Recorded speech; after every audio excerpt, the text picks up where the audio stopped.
Now onto that Wisconsin trial I was telling you about just a moment ago. This is day 3 in the testimony. A husband is on trial for murdering his wife, and his former employee is now testifying against him.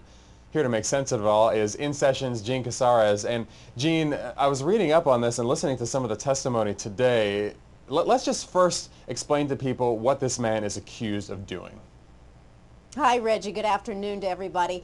Well, the prosecution is saying in this case that the defendant, Mark Jensen, a stockbroker, actually killed his wife by poisoning her to death, actually feeding her antifreeze, which has ethylene glycol, which then metabolized in her system and caused her death.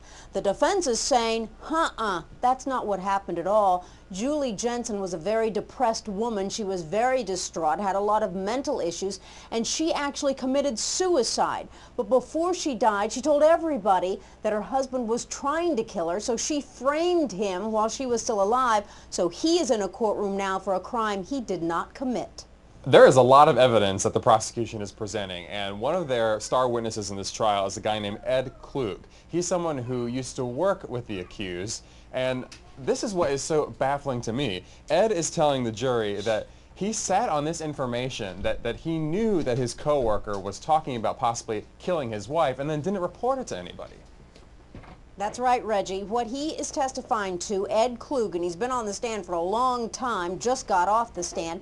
He says that in November of 1998, he was at a business convention with Mark Jensen, and they both were having problems in their marriage, so they were drinking through the evening, and even up until when the bar closed that night. Then they went into the lobby for some coffee drinks, but as the alcohol was flowing and as they kept talking about their wives, he actually said they had a wife-bashing session, Mark Jensen suddenly said, you know, I'm trying to kill my wife, and I'm looking on research on the internet, and I'm finding ways of undetectable poisons where you can actually kill someone, but it's never detected. And I'm going to be trying to do that to my wife because I got to get out of this marriage. Defense is saying, you kept this for 9 years, you never came forward to law enforcement, and you suddenly do summer of '07, just a few months ago. You are not to be believed, Mr. Klug. It is extremely bizarre, and I'm told that that's not the only thing the defense has. They're making some headway in some other areas as well. Well, the defense is also, they are cross-examining every witness, and there have not been too many thus far. But one area, the cause of death has always been antifreeze poisoning, the entire way.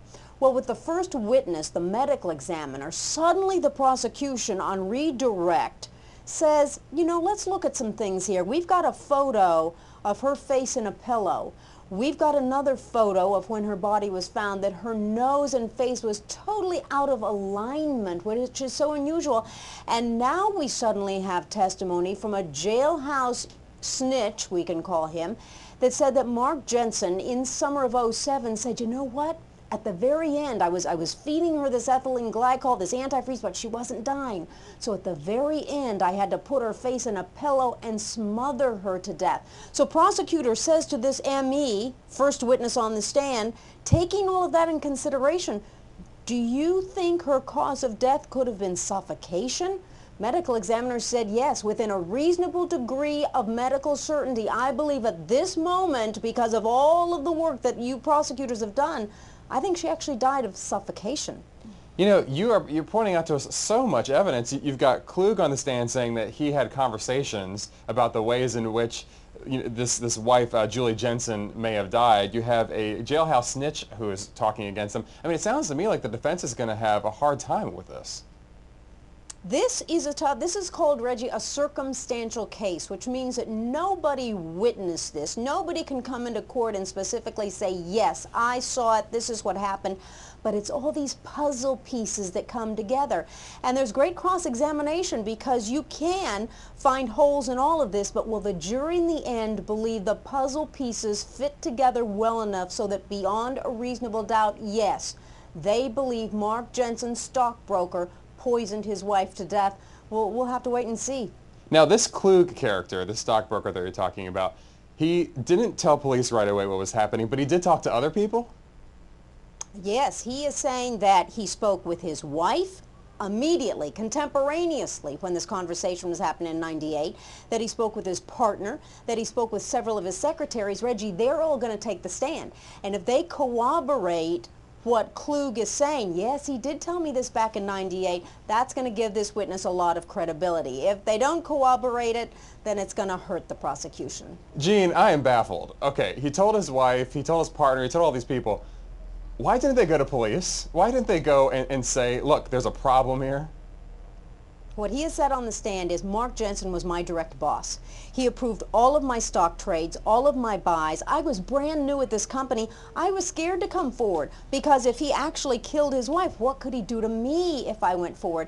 Secondly, Mr. Klug was having marital problems. There was a secretary he liked. He had moved out of his home. He'd actually filed for divorce.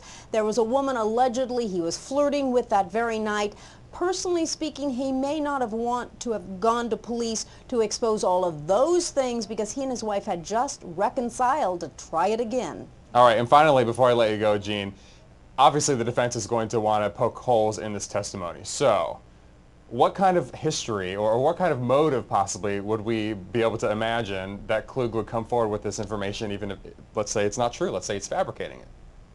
Right. Why would he lie? What would be his motive to lie? Well, you know, we listened to the cross-examination. Defense has not really brought it into focus what his motive would be.